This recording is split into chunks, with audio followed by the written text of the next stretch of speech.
Riavana malala ao amin'ny tompo, aoka ivelatra eo ambany masontsika ny salamo 7, ny andininy voalohany ka hatramin'ny 5, izany no iarahantsika rehetra mamaky ho fiantsoana sy ho fiderana ny anaran'Andriamanitra. Ity alahady 17 manaraka ny Trinité ity, dia alahady natokana hitondrana ambavaka ny sampanasa, fikaroana sy fandalinam-pinoana FJKM, ary anoanana azy eo amin'ny asa izay napetraky ny tompo iandreketany. Mamaraparana ny fibanjinana ny lohevitra hoe miorena ao amin'ny tompo amin'ny batisa isika ankehitriny. Aokary ampirainy fosin'ny fanaontsika isika ho amin'ny fibanjinana ny voninahitr'Andriamanitra. Ho aminareo ane ny fahasoavana sy ny fiadanana avy amin'ilay ankehitriny sy taloha roa avy, ary avy amin'ny fanahy 7 izay nolon'ny sezafendrianana, ary avy amin'ny Jesosy Kristy, vavolombelona marina sy lamatoa amin'ny maty, ary lehibe ny mpanjaka amin'ny tany. Aokary hiara-mitsangana isika hiantso ny anaran'ny tompo amin'ny fiarahantsika mamaky ny salamo 7 ny andininy voalohany ka hatramin'ny 5, ary aorianan'izay dia ny hira 7 no hiraintsika.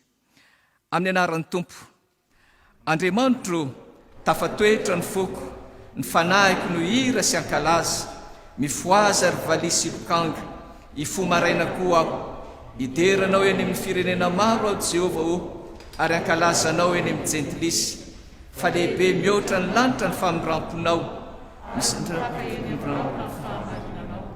misandrata any ambonin'ny lanitra ianao Andriamanitro, ary aoko ety ambonin'ny tany rehetra ny voninahitrao. Amen.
Andriamanitra ray sy zanaka ary fanahy masino, mideranao, mankalazanao, manome voninahitra anao izay fiangonanao, dia izay efa novidinao lafo tamin'ny ranao.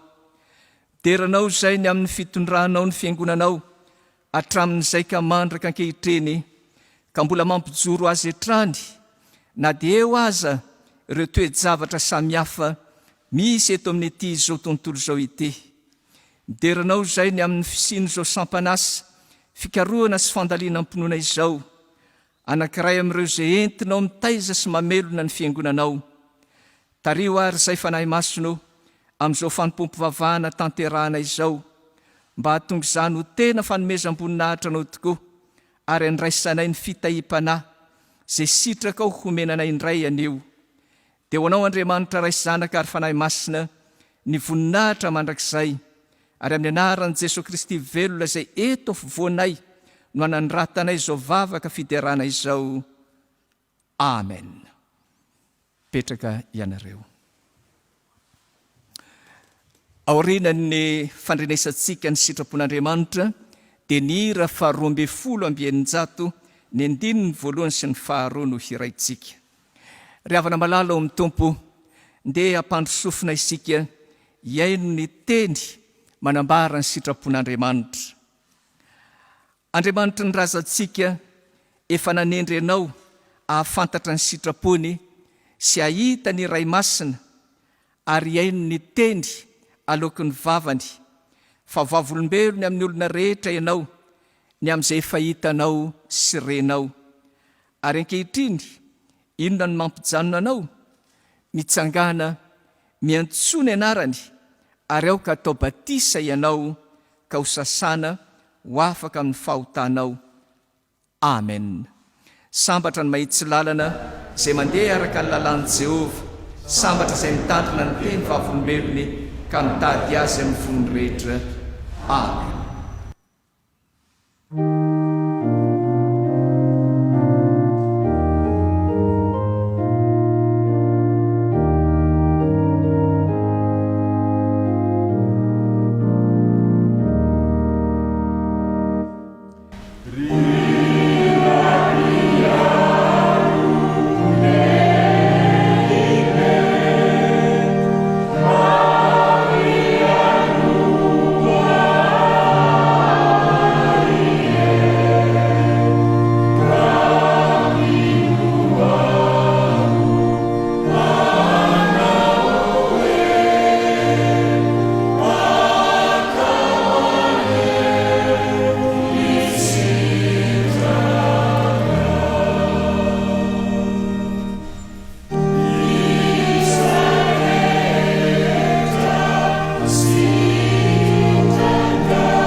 Tohin'ny vavaka fifonana dia ny hira faharoa amby sivifolo amby roanjato ny andininy voalohany sy ny faharoa no hiraintsika. 2 amby roanjato ny andininy voalohany sy ny faharoa. Ry havana malala, rehefa ambara ny sitrapon'Andriamanitra dia mianjaanja mandrakariva ny tsy fahatanterantsika. Koa andeha ary anatona ny Tompo amin'ny fanetretena isika, iaiky ny fahotantsika sy hifona aminy, ary teo ka iombona amin'izao vavaka fifonana izao isika. Tompo, misaotranao zahay fa ampandrenesinao izany sitraponao masina izany. Manatona anao amin'ny mpanetretena nefa izay ankehitriny, satria tsy niaina araka izany. Olona efa vita batisa tamin'ny anaranao tokoa zahay, ka efa voasasa ho afaka tamin'ny fahotanay. Raha ny marina dia tena tokony aina mifanaraka amin'izany izahay eo amin'ny andavanandro mpiainanay, ka hijoro vavolombelona ny amin'izay efa hitanay sy renay, araka izay efa nanehoanao izany taminay. Indrisana efa Tompo, fa tsy miaina araka izany izahay. No izany dia mifona aminao izahay, ny amin'izay nataonay ka tsy nifanaraka tamin'ny sitraponao, na tamin'ny teny, na tamin'ny asa, na tamin'ny eritreritra sy ny fisainana. Tsy misy miafina aminao rahateo izay rehetra ataonay, ka dia mifona aminao zahay. Tsy ny fibebahanay nefa no ianteranay hazahoana ny famelan-keloka, fa ilay fitiavanao sy ny tananao mitsotra voninka nyray izay miverina aminao tokoa. Eny noho ny amin'ny fisolohan-kelo ka nataonao ho anay teo amin'ny hazo fijaliana sy ny fifonanao ho anay eo ankavanana ray miandrandrahanay ny famindram-po avy aminao. Amen.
Aorina ny teny famelan-keloka izay homeny ny tompo dia iraintsika ny hira fa 580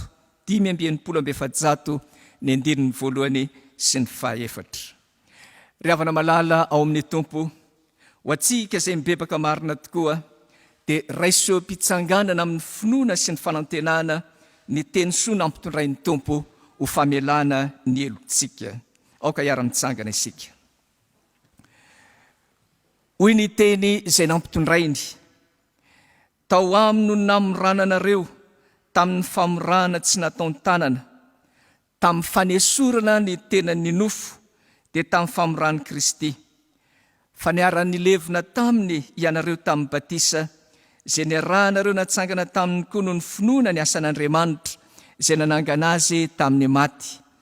Ary ianareo izay efa maty ny fahadisoana sy ny tsy fiforany ny nofonareo, dia novelominy niaraka tamin'ny Kristy rehefa navelany ny fahadisoantsika rehetra, ary novonoiny ny soratanany didy izay niampangatsika dia nesorony tsy hoe mity zany ka nomboany tamin'ny hazo fijaliana. Amen. Noho izany ry havana dia ambaranay amin'ny anarana Ray sy ny Zanaka ary fanahy masina fa voavela ny erokareo ka mifalisy miravoravo ary dia rao sy ankalazao ny tompo. Amen.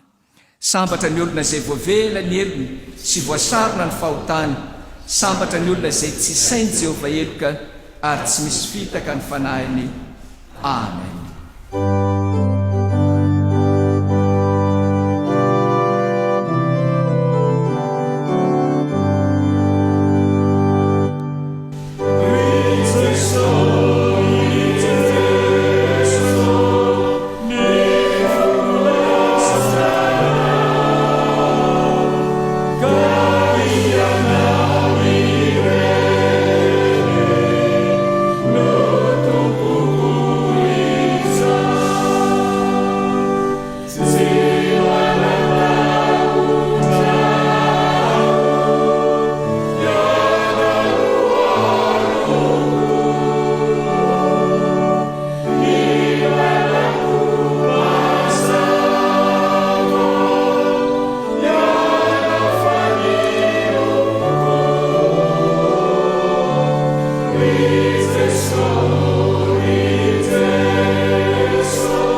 setrin'izany famelan-keloka nomen'ny tompo antsika izany ry havana dia ndeha ho amafisitsika indray maka indray anio ny finoantsika n'Andriamanitra ray sy zanaka ary fanahy masina amin'ny alalan'ny fiarahantsika manonona ny fanekempinoana apôstôlika kristianina izay raisantsika amin'ny fiangonana masina manerana izao tontolo izao manao hoe mino an'Andriamanitra ray tsy to mpanao ny lanitra sy ny tany aho ary mino an' Jesosy Kristy zanany latokana tompontsika izay mitorotolona tamin'ny fanahy masina nateraky Maria Virjiny nijapa nanapaka Ponto Pilato nombona tamin'ny hazo-fijaliana matika nalevina nidina tany amin'ny fiainantsika nitsangana tamin'ny maty tamin'ny andro fahatelo miakatra ho any an-danitra mipetraka ankavanan'Andriamanitra ray tsy to avy any miviny tsara ny velona sy ny maty meno ny fanahy masina ho fiangonana masina manerana izao tontolo izao fiangonan'ny olona masina ny famelan-keloka fitsanganany tena amin'ny maty ary ny fiainana mandrakizay. Amen. Petraka isika.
Miarabantsika mpianakavin'ny finoana amin'ity fotoana natokan'ny fiangonan'i Jesosy Kristy eto Madagasikara ho andro hitondranam-bavaka ny sampanasa fikaroana sy fandalinam-pinoana ity.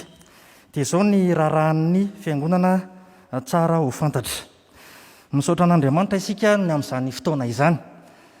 Raha tsy izy no nanampy sy ny taha dia tsy nisy zavatra tanteraka sy vita eto.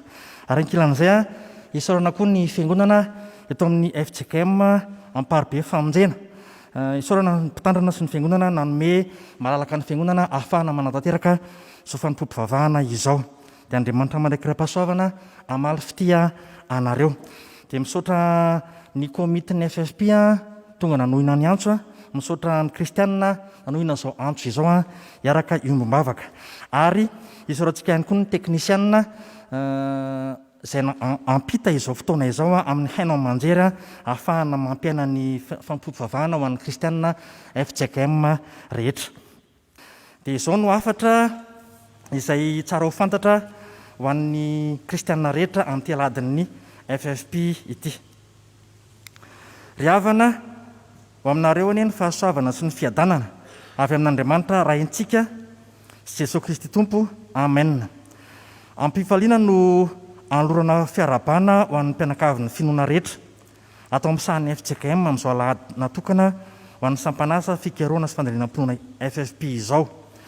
Ho fanamariana ny aladin'ny FFP dia isan'ny fampivavahana idirana sy isaorana an'Andriamanitra izay ho hita amin'ny hainao manjery araka ny fandaminan'ny fiangonana.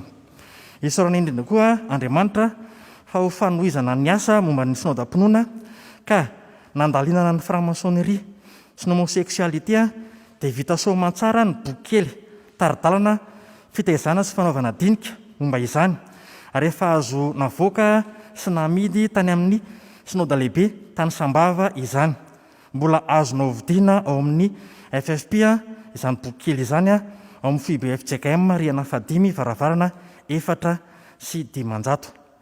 Izy koa ny fanofanana atao momba ny fate na fanentanana teolojika ho an'ny katekista sy ny katekista manana délégation pastoral ho an'ny sinodam-paritany 4 eto Antananarivo renivohitra, ka ny sinodam-paritany 10 Antananarivo Fandrefana sy ny sinodam-paritany Ariva Avaradrano 7 dia ao amin'ny fao fikry lafy nanaovana an'izany ny faharoambin'ny folo, telo ambin'ny folo, efatra ambin'ny folo oktobra, araky amby-roapolo sy roa arivo ho avy izao.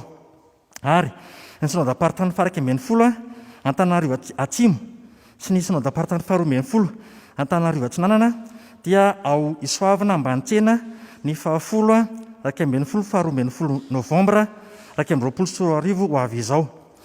Any amin'ny synodam-paritany ny katekista no misoratra anarana raha maniry andray anjara amin'izany. Ny andinindininy kosa dia anasana anao an-tany ao amin'ny FTV FFP. Mampatsiahy ny fanaovan'isy am-piangonana rakitra izahay amin'ny aladiny natokana ho an'ny FFP fa antoka mandavorary ny fanatanterahana ny asa indrindra izany. Dia mampahery-antsika azo tao amin'ny fandalinam-pinoana izay hitarian'ny FFP antsika ka ahafahantsika miorina tsara ary tsy miova na inona toe-javatra tsy maintsy hosedraina amin'ny sehatra rehetra izay misy. Dia manao velomantsika rehetra amin'ny anaran'ny Tompo amin'ny fanahinareo ane ny fahasoavan'i Jesosy Kristy Tompontsika. Ny biraon'ny sampanasa fikaroana sy fandalinam-pinoana. Dia izay ny raharahan'ny fiangonana tsara ho fantatra.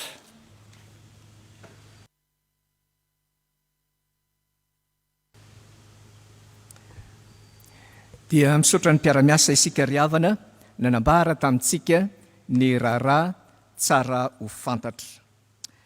Ankehitriny ary dia iroso amin'ny fanavaozam-panoloran-tena isika ka sady atolotsika ny tenantsika ary atolotsika koa ny rakitra izay efa niomanantsika ka dia aterina ety amin'ny altara izany rakitra izany. Mandritra izany dia ny hira fahenina amby 700 no hiraintsika. Hira fahenina amby 700 tsarovy riavana fa izay manome amin'ny fifaliana no ankasitrahan'ny Tompo.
Ira fadimy amby 700 ny andininy voalohany no ira vavaka ny lorantsika ny tenantsika miaraka amin'reto rakitra reto ho an'Andriamanitra. Iraintsika eo am-pitsanganana izany.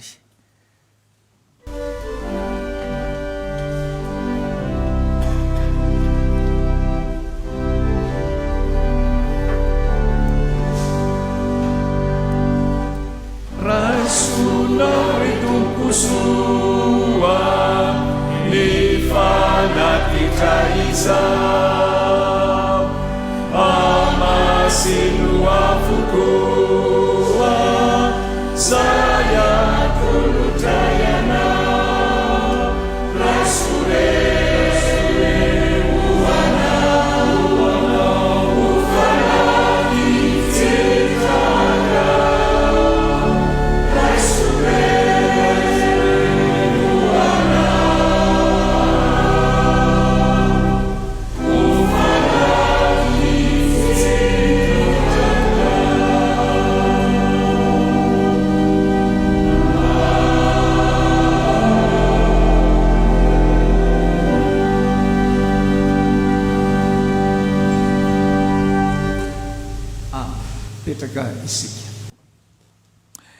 Zao sikariavana dia tonga eo amin'ny fotoana izay ienotsika ny tenin'Andriamanitra, ka anomboka izany ny fotoana ho an'ny ankizy sy ny tanora. Dia mialohan'ny hitsanganan'ireo tompon'anjara hivavaka sy hamaky ny soratra masina, dia iraintsika ny hira fa 490 ny andininy voalohany sy ny faharoa, ary aorianan'ny famakiana ny soratra masina dia iraintsika eo am-pitsanganana ny hira fa 420 ny andininy voalohany, faharoa ary ny faefatra, dia ho torena amintsika ny tenin'Andriamanitra. Hivavaka sika, misaotra Tompoandriamanitra, raha manana fotoana izahay iresahana amin'ny ankizy sy ny tanora ao anatin'ny sampana sekoly alahady. Fantatray fa miteny amin'ny fotoana sy amin'ny toerana rehetra ianao, dia manana anjara amin'izany izy ireo, mangataka ny fanainao masina mba hiteny sy ampiteny anay ihany koa. Ny anaranao Jesosy anaovana ny vavaka. Amen. Ny salamo fa 230. Salamo fa 230. Andinin'ny fahavalo dia misy an'izao teny izao ny anaran'ny Tompo. Anome saina anao sy ampianatra anao, izay lalakale anao aho, hitsinjo anao ny masoko ka anolo-tsaina anao aho. Misy an'izao tranga izao ny ray aman-deha, nigaingaina be ny masoandro tamin'izay fotoana izay, dia nisy lehilahy lehibe eo amin'ny 40 taona eo, niaraka tamin'ny zazalahy kely eo amin'ny 7 taona eo, niaraka tamin'ny ampondra anankiray. Dia rehefa nandeha izy mianaka sy le ampondra, dia nampitaingen'ilay rangahy lehibe teo ambon'ilay ampondra ilay ankizilahy kely, dia tohizana ny lalana. Masoandro zany nigaingaina be. Dia nisy vehivavy anankiray mifanena tamin'izy ireo. Dia izy ilay vehivavy mantsy andro zareo hoe ilay zazalahy kely io tsy mahalala lehibe mihitsy, izy indray no mianokanina mitaingina fa lehilahy lehibe ampiandehanany tongotra. Dia nainao an'izay izy mianaka, dia nidina le rangahy le zazalahy kely fa lehilahy lehibe mipetraka tambonin'ilay ampondra, dia nitoy ny lalana. Nisy vehivavy anankiray indray fainana tamin'izareo afaka kelikely. Dia izy ilay vehivavy, lehilahy lehibe tsy misaina, izy indray mipetraka eo ambon'le ampondra fa le zazalahy kely io jereo dia izy mitady anjera asemy mandeha tongotra, tsy saina mihitsy zany raha lehilahy. Dia nainao an'izay le izy mianaka, dia samy mitaingana teo ambon'ilay ampondra izy mianaka, mandeha ihany zany ny lalana. Kelikely fainana tamin'ny lehilahy anankiray. Dia izy le lehilahy hoe tena olona tsy hisy ilana azy mihitsy izy mianaka reto, jereo efa ho faty le ampondra tangenan'zareo ny andro masoandro be mihitsiny, dia tsy maninona raha mandeha tongotra dia samy mandeha. Dia afa vita izay nahita fiangonana ilay lehilahy, nahita fiangonana, dia ndao ivily torsia mantsy an'ilay zazalahy kely, miresaka tamin'ny paster izy. Dia hoy izy le lehilahy zany, hono ary dadapasy, inona ny tokony atao eto ambonin'ny tany fa izay zavatra tiako atao izay zavatra atao misy miteny daholo. Manao an'izao ianao misy miteny, manao an'izao ianao misy mitsikera, manao an'izao ianao tsisy iainana mihitsy eto ambonin'ny tany. Dia ity salamo ity mitenen'ny paster anazy, hoy izy hoe vakio ny salamo fa 230 manao hoe anome saina anao sy ampianatra anao izay lalakale anao ao, hitsinjo anao ny masoko ka anolo-tsaina anao ao.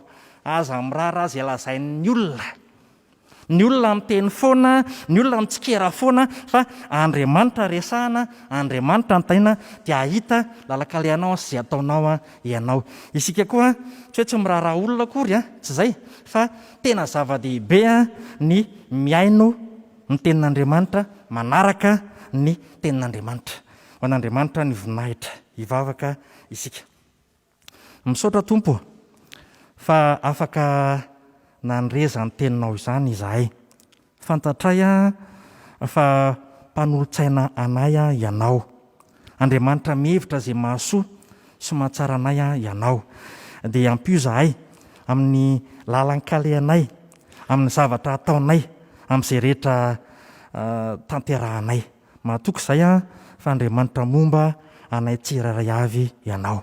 Ho anao ny voninahitra fa arotsay eo aminay ny fahasoavanao. Ny anaran'i Jesosy no anaovana ny vavaka. Amen.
Tonga ny fotoana izay amatsika indray ny soratra masina dia araka ny perikôpa testamenta taloha boky nomery 1:30 ny 9:20 ka hatramin'ny 4:20. Filazantsara araka ny Lioka 2:12 ny 9:7 ka hatramin'ny 7:15. Ary ny epistily voalohany ho an'ny Koritianina voalohany 10 ny 1 ka hatramin'ny 5. Mialohany amakitsika izany tenin'Andriamanitra izany dia araka ivavaka isika toko. Vavaka isika. Mankasitraka feno anao zahay ry Andriamanitra rainay io. Ny amin'ity andro ity indray mbola ahafahanay mamaky sy mamantatra ny sitraponao avy amin'ny teninao dia ny teny ao amin'ny soratra ao masina izany. Teny tonga nofo tety aminay, teny nitondra famonjena, teny nitondra fanasitranana na ny nofinay na ny fanahinay, ary teny mitondra fiainana be dia be ho anay izany.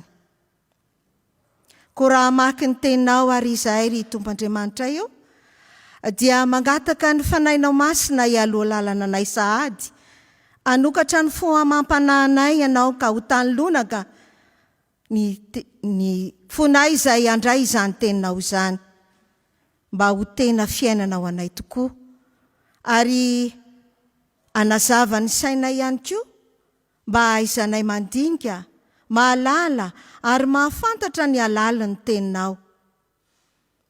Ny fanahinao masina ihany koa ry Tompoandriamanitra io dia omba ireo mpanomponao izay amaky ny teny, ary omba ihany koa ny mpanomponao izay hitondra ny hafatrao hanambara ny sitraponao ho amin'ny fiangonana ka tena ho fiainana ho amin'ny fiangonana tokoa ny teninao.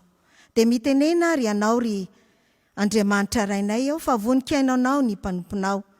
Dia amin'ny anaran'i Jesosy Kristy Tomponay, nanefa ny finoanay ary nitsangana tany maty ka nandresin'ny fahafatesana niakatra ny an-danitra. Izany no anakinanay izany vavaka izany. Amen.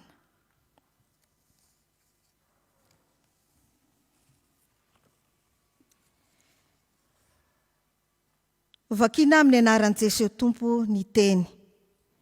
Ary hoy Elezia ara-pisorona tamin'ny mpanafika izay efa tany amin'ny ady, izao no lalana ho tandremana, izao no lalàna ho tandremana, izay no nandidiny Jehova any Mosesy, ny volamena sy ny volafotsy sy ny varahina sy ny vy fotsy ary ny firaka, dia ny zavatra rehetra izay maharitra afo dia ataovy ao amin'ny afo dia hadio.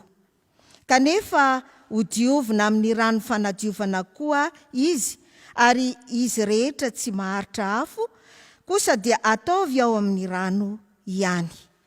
Ary sasao ny fitafianareo amin'ny andro 7 dia hadio ianareo, ary rehefa afaka izany dia mahazo miditra eo amin'ny toby ianareo.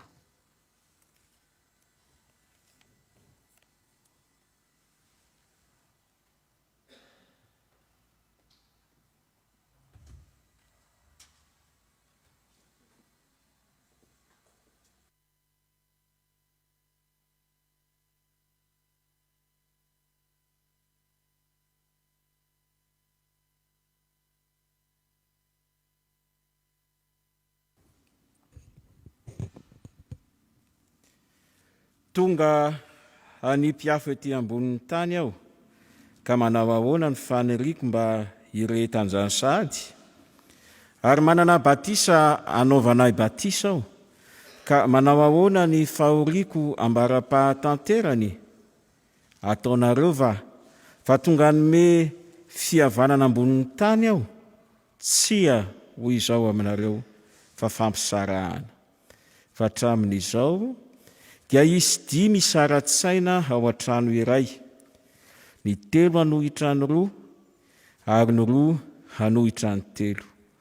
Isara-tsaina ireo, ka ny iray hanohitra ny zanany lahy ary ny zanany lahy hanohitra ny rainy, ny reny hanohitra ny zanany vavy ary ny zanaka vavy hanohitra ny reniny, ny rafozam-bavy hanohitra ny vinanty vavy ary ny vinanty vavy hanohitra ny rafozam-bavy. Fa tsy tiako tsy ho fantatrareo rahalahy, fa ny razantsika rehetra dia tambanin'ny rahona, ary izy rehetra namaky ny ranomasina, ary izy rehetra dia natao batisa ho amin'ny Mosesy tao amin'ny rahona sy ny ranomasina, ary izy rehetra nihinana ny fihinam-panahy iray ihany, ary izy rehetra nisotro ny fisotrom-panahy iray ihany, fa nisotro tamin'ny vatolampy fanahy izay nanaraka azy izy, ary Kristy izany vatolampy izany. Nefa ny ankabeazany dia tsy sitraka Andriamanitra, fa naringana tany anevitra. Raha io, manamasinanay amin'ny fahamarinana, ny teninao ny fahamarinana. Amen.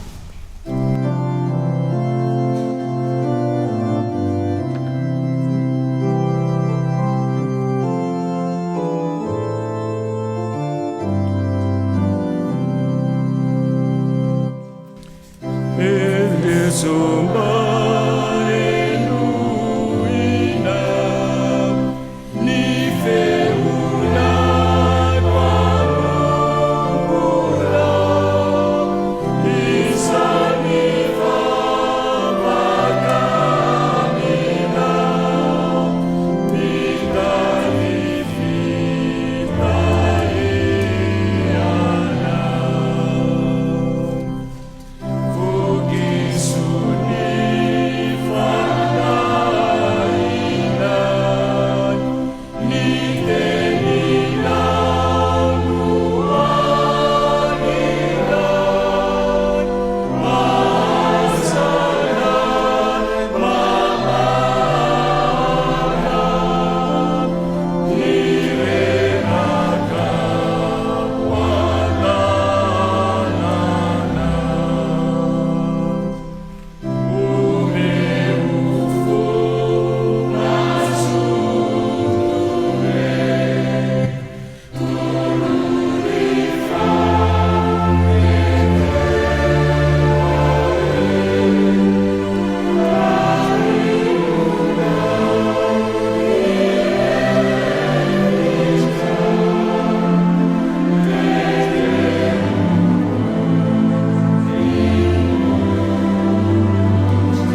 mbola ho ampitombona ho aminareo any ryhavana ny fahasoavana sy ny fiadanana avy amin'Andriamanitra ray sy i Jesosy Kristy Tompo. Mamarana ny fandiniana ny lohahevitra hoe miorena ao amin'ny Tompo amin'ny batisa isika FJKM amin'izao alahady itondranam-bavaka ny sampanasa FFP na ny sampanasa fikarohana sy fandaliana-pinoana izao. Toy ny tetezamita mampibanjina antsika sahady ny lohahevitra vaovao amin'ny volana Oktobra ihany koa anefa ny afatra sy ny teny voalahatry ny perikopa anio ny Korintianina 1:10 ka hatramin'ny 15 ny lohahevitra amin'ny volana Oktobra moa dia hoe miorena ao amin'ny Tompo ao amin'ny fanasany. Toy ny tetezamita efa mampibanjina antsika an'izany sahady ny Korintianina 1:10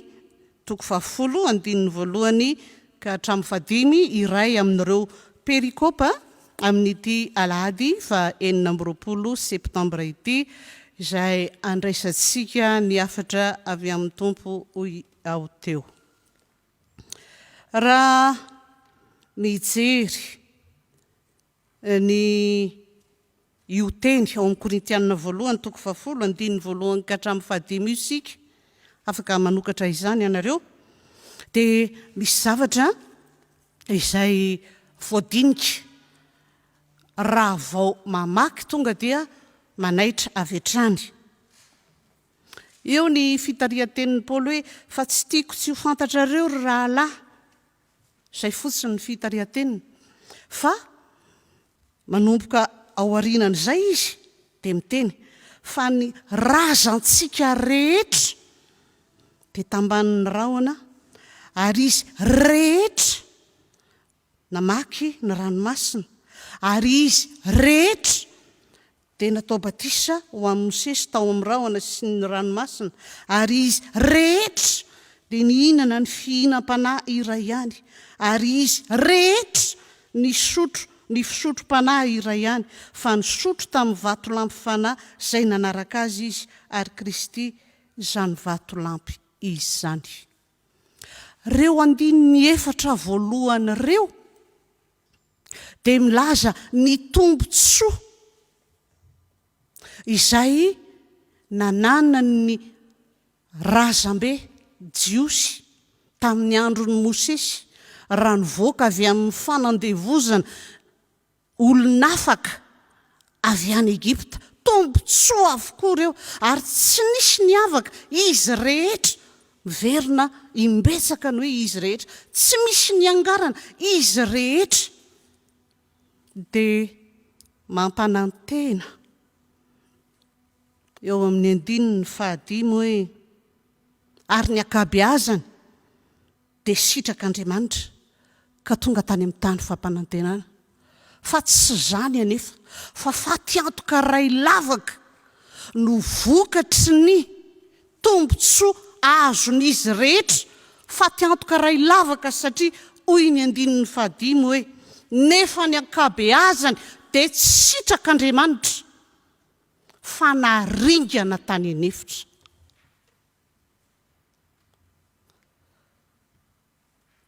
Mamperitreritra tokoa zany no nentin'ny Paoly nananatra namperitreritra ny fiangonana tao Korinto ary ahafahana milaza koa hoe zava-doza eo amin'ny fiainana izay milaza azy ho kristianina vita batisa ho amin'ny famonjen'ny Kristy, ny mihinana ny hanin'Andriamanitra, ny manompo sampy sy ny mijangajanga.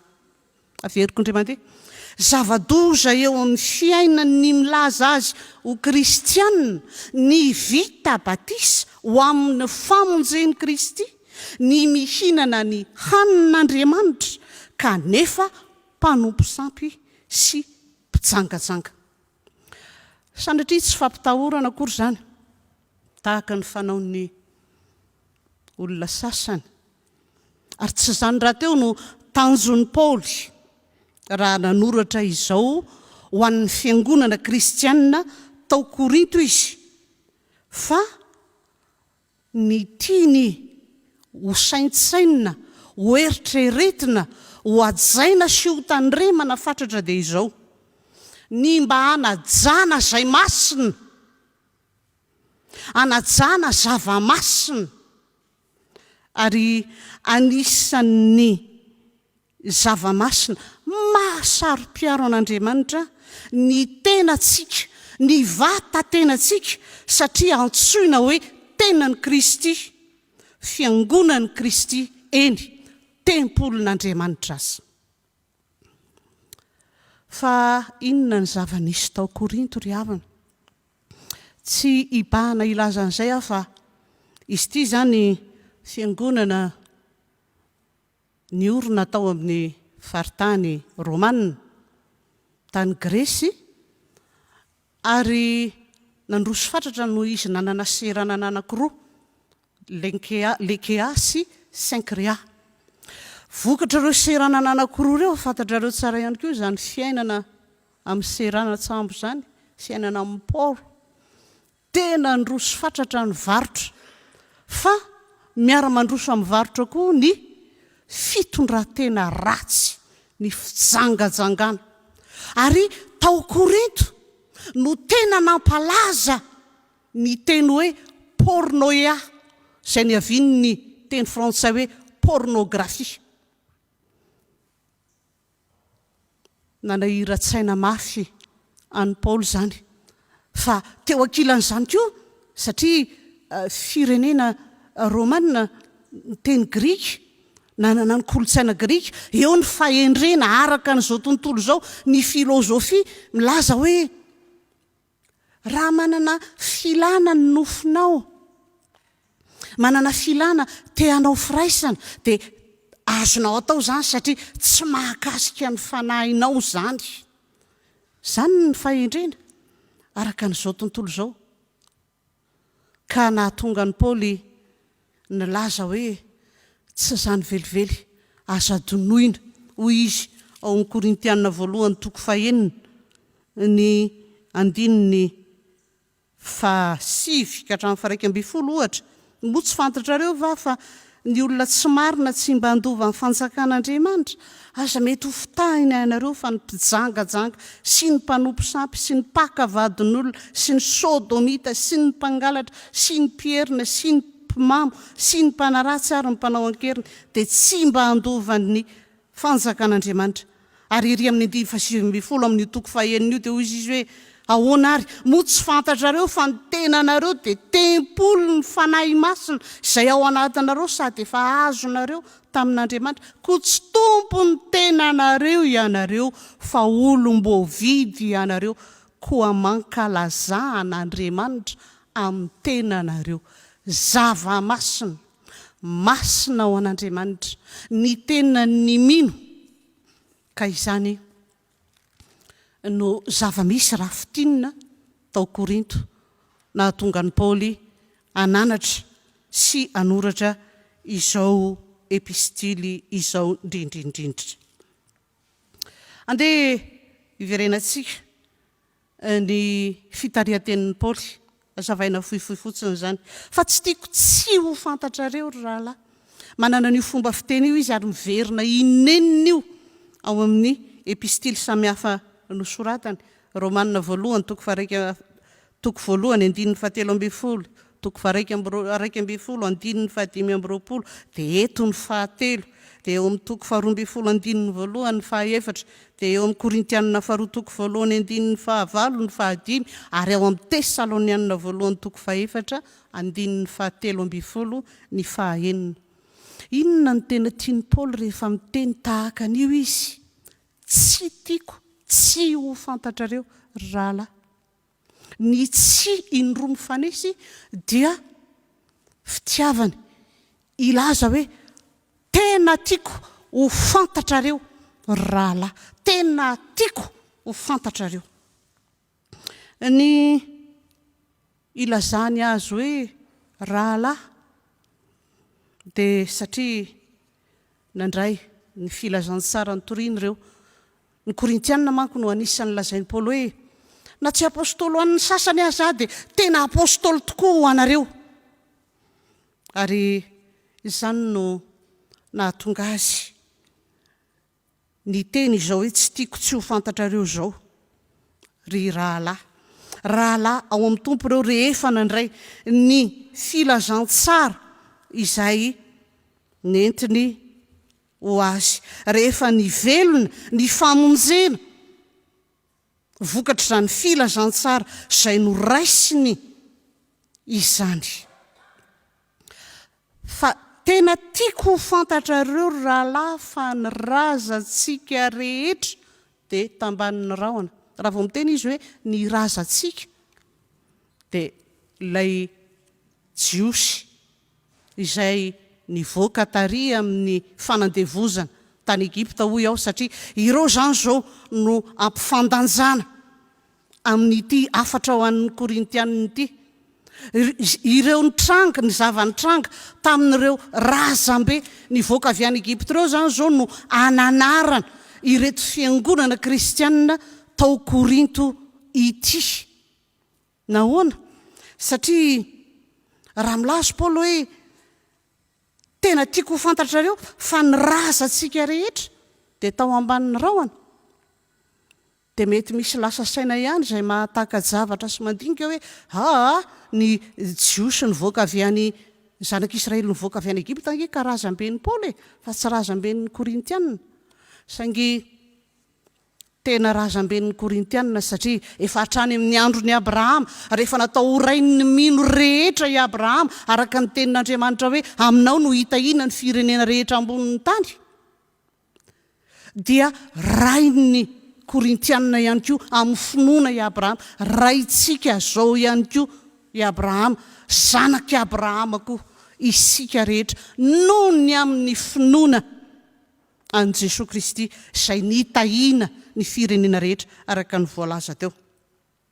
Ka tsy manavaka mihitsy izany Paoly raha miteny hoe ny razantsika rehetra dia tao ambanin'ny rahona.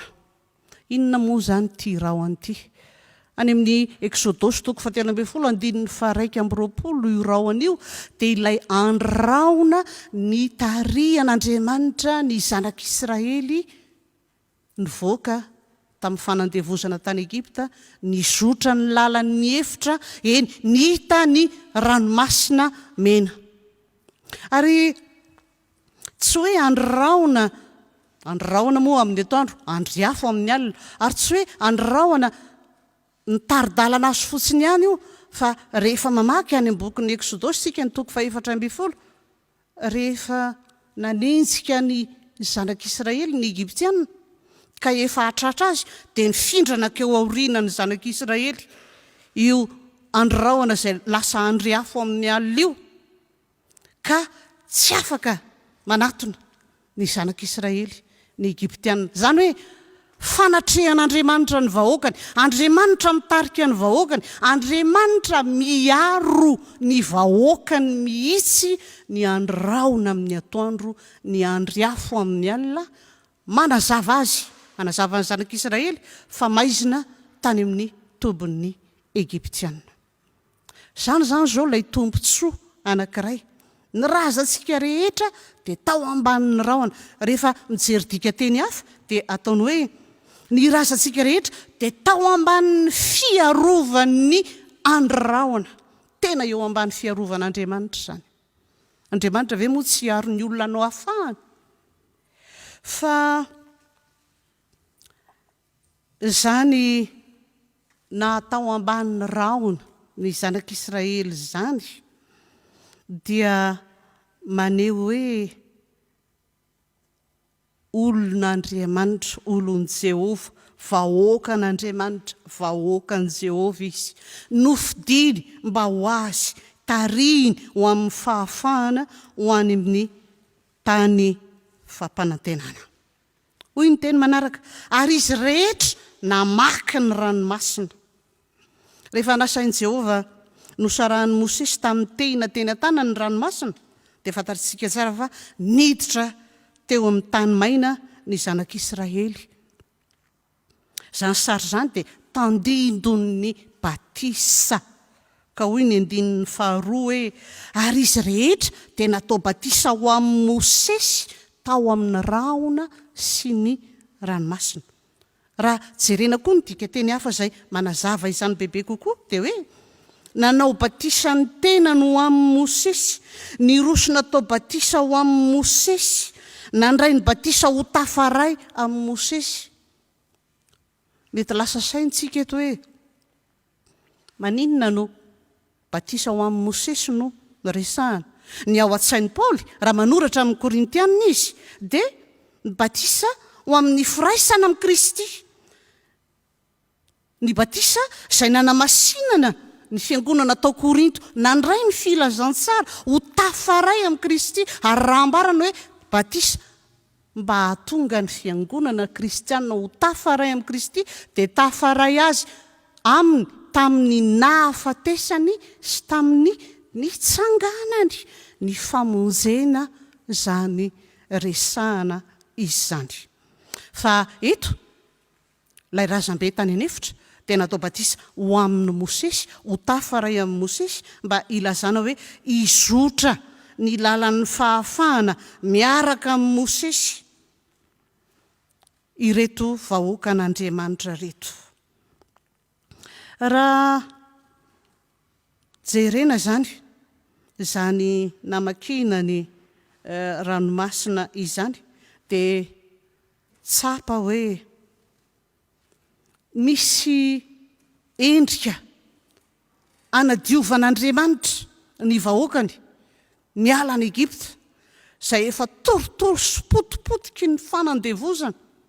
Misy fanadiovany azy mielohan'ny idirany ny tany fampanantenana, ka tandido zany indrindra ilay ambara eto hoe, namaky ny ranomasina, natao batisa ho amin'ny Mosesy, ny fahefana avy amin'Andriamanitra ny tarihan'ny Mosesy azy ireo no nanekeny ho eo ambany fitarihany, enina dia maditra mandrakariva azy ireto olona ireto. Ny andinin'ny fahatelo izay mampibanjana antsika sahady ny loha hevitra amin'ny volana manaraka, ary izy rehetra ny hinana ny fihinam-panahy iray ihany, ary izy rehetra ny sotro ny fisotro-panahy iray ihany, fa ny sotro tamin'ny vatolampy fanahy izay nanaraka azy izy, ary Kristy izany vatolampy izany. Ny fihinam-panahy, fantatritsika izany, inona ny fihinam-panahy tany anefitra? Ny mana. Ny fisotrom-panahy, inona ny fisotrom-panahy tany anefitra? Ny vatolampy izay nokapohany Mosesy sy Arona tamin'ny tena mba ampigororona ny rano hosotroany reto olona menimenina tsy ampy rano reto, tsy mahita rano reto. Dia mivatambatana ny fomba ilazan'i Paoly hoe Kristy izany vatolampy nisotroana zany. Fa efa hita taratra io sahady ny fanasan'ny tompo ny amin'izany hoe hanim-panahy sy fisotrom-panahy izany. Ampiasain'ny fiangonana io fomba fiteny hoe sakafo-panahy, fisotro-panahy io, ary ampiasaintsika kristianina indrindraindrindra. Fa raha ny marina dia milaza ny sakafon'Andriamanitra sy ny fisotron'Andriamanitra izany. Izany hoe nomena ny sakafon'Andriamanitra sy ny fisotron'Andriamanitra ny zanak'Israely tany anefitra, izay fahefana izy Andriamanitra ihany ny manome izany ho an'ny olony, ho an'ny mino azy. Izany angeny naderaderan'ny Jiosy tamin'i Jesosy Kristy. Raha ny teny izy hoe ny razantsika ny hinana ny mana tany anefitra, araka ny voasoratra hoe mofo avy tany an-danitra no nomeny azy ho haniny, ao amin'ny Salamo 7:7 zany, ary ao amin'ny Jaonina 9:1 no ampiterahany Jiosy zany amin'ny Jesosy Kristy. Izany hoe te hilaza amin'ny Jesosy Kristy izy hoe ninao mofo 5 sy azan-drano roa ange no ampitomboina ho an'ny olona mihoatry ny 5 fa nyrazantsika tany anefitra tena hanin'Andriamanitra mihitsy, mofon'Andriamanitra mihitsy noho ny haniny. Dia hoy Jesosy Kristy hoe ny razanareo ny hinana ny mana-tany anefitra fa maty ihany. Ity no tena mofo izay nidina avy any an-danitra mba tsy ho faty izay rehetra mihinana azy, dia ny tenany izany. Ary dia fantatritsika tsara ny hoe izany mofonaina nanambaran'i Jesosy Kristy ny tenany. Eo amin'izany ny ry havana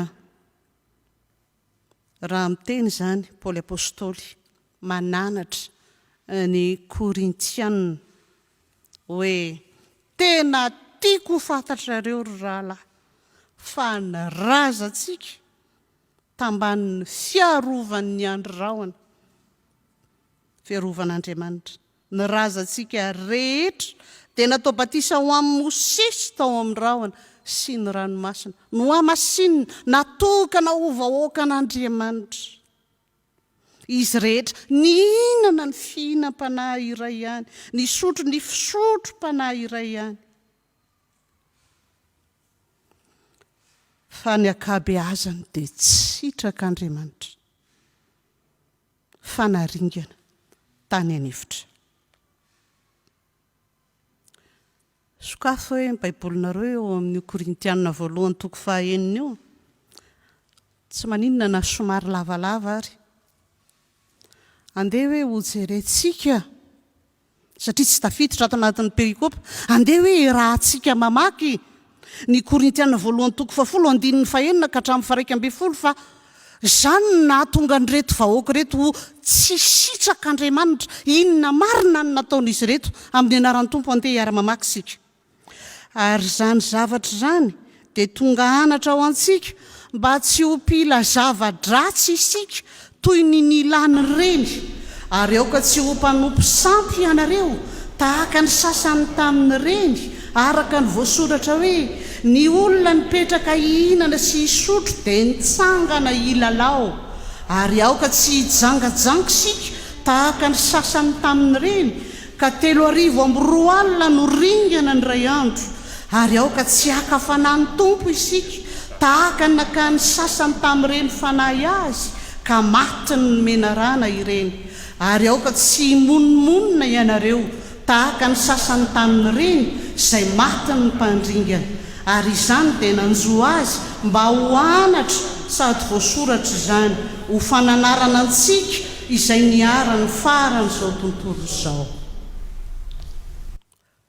Zany no nataon'ny vahoaka nahazo ny tompo tsy ho rehetra, nahazo ny fanokanana ho vahoaka an'Andriamanitra.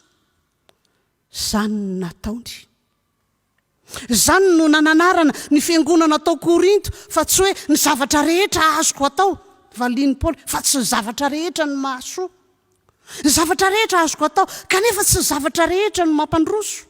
Ny hanina natao an'ny kibo, ny kibo natao an'ny hanina, hoy Paoly ao amin'ny 9 amin'ny Korintiana 1 io, fa ny tena tsy natao an'ny fijangajangana fa natao an'ny tompo, ary ny tompo ho an'ny tena. Nahoana ny olona vita batisa sy mihinana ny hanin'Andriamanitra no hanana fitondran-tena tahaka zany? Andesika tsy hijery amin'ny solomaso fanalebiazana ny Kleman Jiosy sy ny nen'ny Korintiana, fa andaolona itsika no jerena ny eto amin'ny firenetsika. Inona ny zava-misy malaza zao? Satria izay heverina sy mitony tena fa mpitondra kristianina amin'ny isan'ambaratongany hoe mahalala an'Andriamanitra, satria ny asaro-piarontsika hoe tsy an'ny silamo akory ity Madagasikara ity fa nanana martiora, fa manao ahoana ny fitondran-tenany izany mpitondra kristianina isan'ambaratongany zany, izay viravorain'ny vahoaka, izay manao ahoana koa ny fitondran-tenany, ny vita batisa, ny mpandray fanasan'ny tompo mihinana ny hanin'Andriamanitra, manao ahoana isika. Ary raha ho jerentsika zany klematsika kristianina zany, dia mampieritreritra ilay loha hevitra teo hoe zava-doza ho an'ny olona mihevitra fanao masinina tamin'ny batisa sy ny mihinana ny hanin'Andriamanitra, zava-doza ho azy ny fitsaran'Andriamanitra raha tsy mitandrina izy.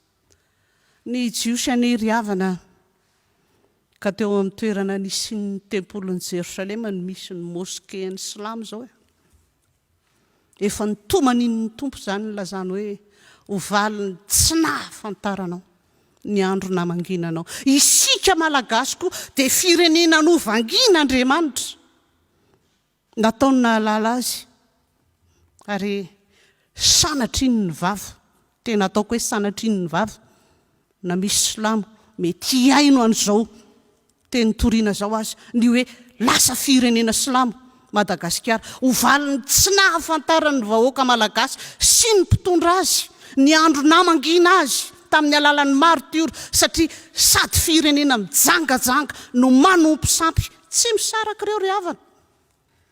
Ao amin'ny fanompo-tsampy tsy maintsy misy fijangajangana. Vakeo ny soratra masina ray manontolo, tsy teny akory hoe fijangajangana ara-panahy, tsia miaraka ireo.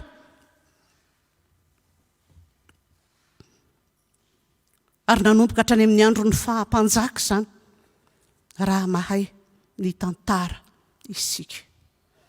Ny afatra ho atsika dia zao, manao iny ny sika fiangonana?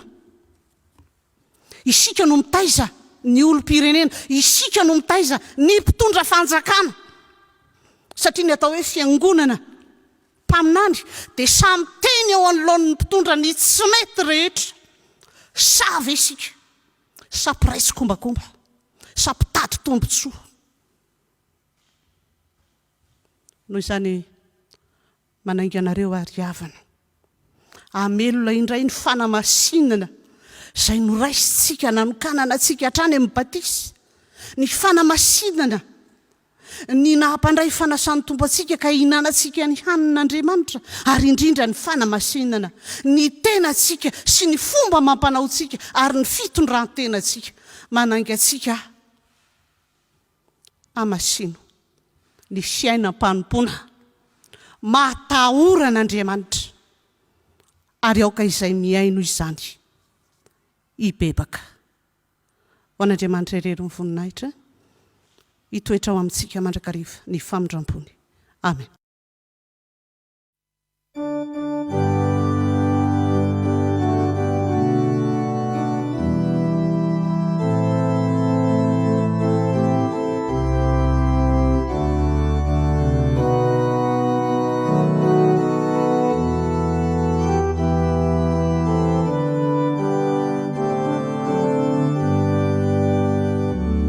Quando tu, quando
ivavaka isika riavana ry tompo Andriamanitra io ndreto izay mbola midera sy mame voninahitra ary misaotra anao fa nampatsahivinao anay androany tamin'ity ora sy fotoana ity fa nomenao tombontsoa lehibe tokoa ny jiosy fahiny tamin'ny alala Mosesy kanefa tompo nisy tsy sitraka ao ihany ny ankabeazan'izy ireny. Nampafantarinao anay voalohany fa zava-doza ny mandray anjara amin'ny zava-masina nomenao nefa mbola manompo samy sady mbola manao ratsy ary mibaiko anay ianao mba hanaja fatratra ny fanomezanao Andriamanitra dia ny fanananay ity vatana ity izay nataonao ho te-polonao raha teo koa ampianaro izay tompo ahay tondra tena sy ahay hanaja ny tenanay izay te-polo ny fanahinao masina. Nampafantarinao anay tompo fa tena tianao Andriamanitra mihitsy ny mino raha toka nomenao izany filazantsara ny famonjena izany mahatonga azy ho kristianina voatsangana ho zanakao izay nandray ny sakramentany batisa izay hifanentanana sy ampianarina ary toriana ary hitariana lalana ho an'ny olonao ao anatin'ny sahany FJKM ankehitriny. Satria ny batisa kristianina tokoa no asehonao fa fanangananao ny olona iray ho zanakao noho ny fandraisany ny famelan-keloka sy ny fanahy masina ary ny fitafiana anao Kristy. Zanakao ary izay tompo ankehitriny koa dia ampianaro izay ahatsiaro sy ahatsapa ary anao zava-dehibe ny tombontsoa avolenta izay natolotra ho anay mba ho fisantaranay ny fiainan-danitra ity tany ary mba ho tahaka izany ny anananay fiainana ao aminao rehefa tonga mikery sy ny voninahitra ianao amin'ny ho avy. Vavaka aminao ary izay ho an'ny fiangonana tompo dia ny fiangonana rehetra ao anatin'ny sahany FJKM eto amin'ity nosondrazana ity eny fa nantrehitra any ampitan-dranomasina any aza dia entina hiambavaka ihany koa ary tsaroana hiambavaka miaraka aminy koa na ny fiangonana hafa aza fa kristianina eny tompo na ny tsy kristianina aza dia mba ho tonga kristianina ihany koa. Vavaka aminao izay tompo ho andreo mpitondra fiangonana tsy ankanavaka indrindra ny ao amin'ny sahany FJKM. Reo mpanomponao izay voavy nahavita ny sinôda lehibe fa 7 tompo ampetraka efeno ampelantananao ny biraom-piandraikitra foibe vaovao ireo mpiandraikitra foibe izay voafidy tamin'iny volana Aogositra iny indrindra ny fanatanterahany fivoriana voalohany izay atao amin'io volana Aogositra io ho vita tsara avokoa feno fahamasinana ny lahadinika rehetra izay entinao. Vavaka aminao izay tompo androso amin'ny fahatsarana hatraniny ny fiainany ny fiangonanao ary mivavaka aminao zahay ho an'ireo sampana sy sampanasa ary asa rehetra ao amin'ny foibe ny sinôdam-paritany ny fitandremana tsy irairay ivelatra sy roborobo tsara ao aminao avokoa n'ireo ry tompo mahery eo. Mivavaka manokana aminao zay ho an'ity sampanasa fikaroana sy fandaliana-pinoana na FFP ity ho tanteraka avokoa ny ireo tetikasa rehetra voasorotra ho totosaina amin'ity taona ity sy amin'ny ho avy. Da io mandrakarivo zay Tompo, mba vita be eo amin'ny asanao mihoatra no ny lasa mandrakarivo, ary mba ho tanteraka ny fanohana ny fiangonana sy ny fitandremana tsirairay izany sampanasa manana didy masina eto anivon'ity FJKM ity izany. Tompo, mivavaka aminao zahay ho an'ity firenena malagasy zay mba handrosony tokoa amin'ny lafiny maro, mba ho voajery tsara ne ireo sahirana, voakarakara ne ireo marary, ireo tsy manana asa sy fivelomana ary very asa. Eny Tompo, isa mbatan'olona, isa tokantrano, isa mpianakaviana.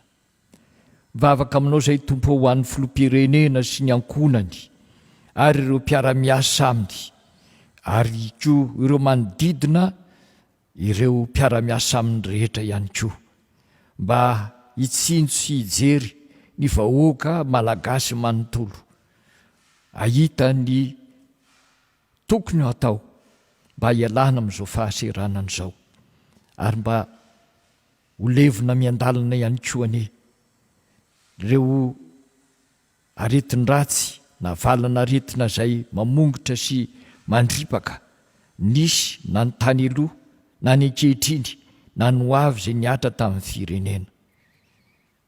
Mivavaka aminao zay Tompo, fantatrao ny fikasany ny FJKM sy ny vina ary ny fanambo zay ataony, fa mbola hitoetra ho kristianina ihany ane ny malagasy ity Madagasikara ity hatramin'ny taona 820.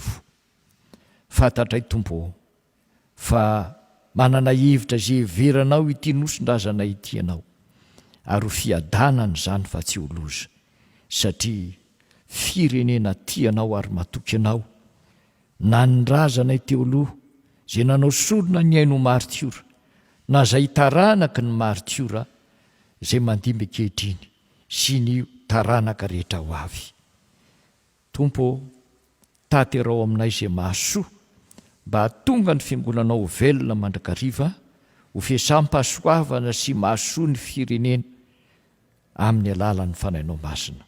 Fa izany vavaka izany dia kambanay sady farananay raha teo amin'ilay vavaka nampianarinao manao hoe: rainay eo zay any an-danitra, ho amasina ane ny anaranao, ho tonga ane ny fanjakanao, atao ane ny sitraponao, ety atany takiny any an-danitra. Leo anay an'izy an'ny zazo anay, ary mamelany ilokay tahaka ny namelanay zay beloka taminay, ary aiza mitondra anay amin'ny fakibana, manafahanay amin'ny ratsy, fa anao ny fanjakana sy ny hery ary ny voninahitra mandrakizay. Amen.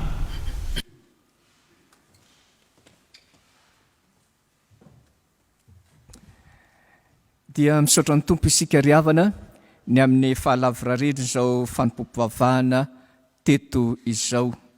Tonga eo amin'ny fotoana amaranana izao fanompoam-pivavahana izao sika.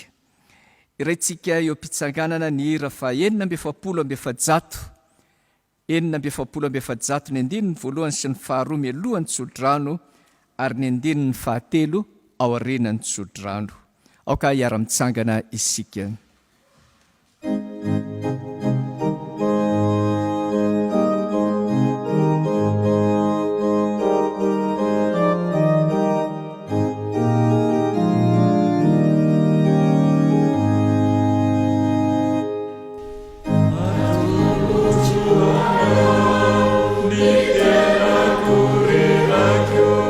Fai a la lute, la lo a la lute.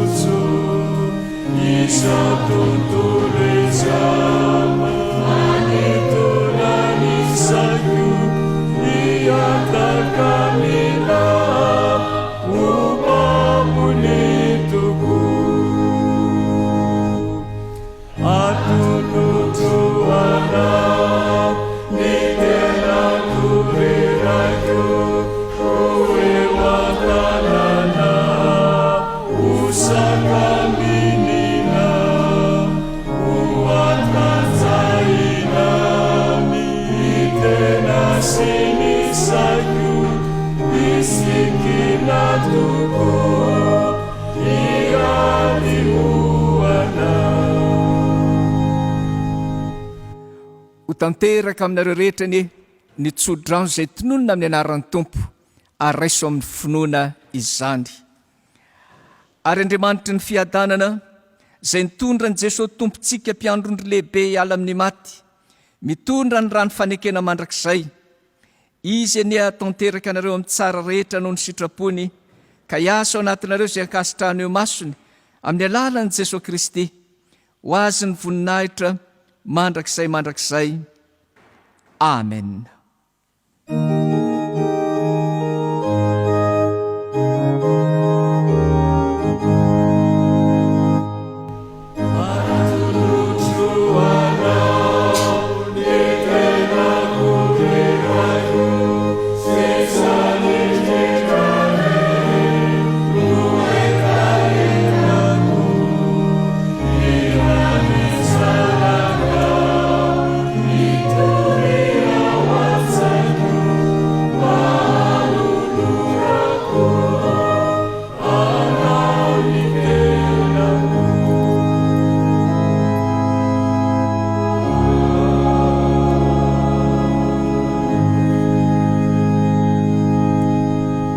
Isika dia samy manao vavaka mangina.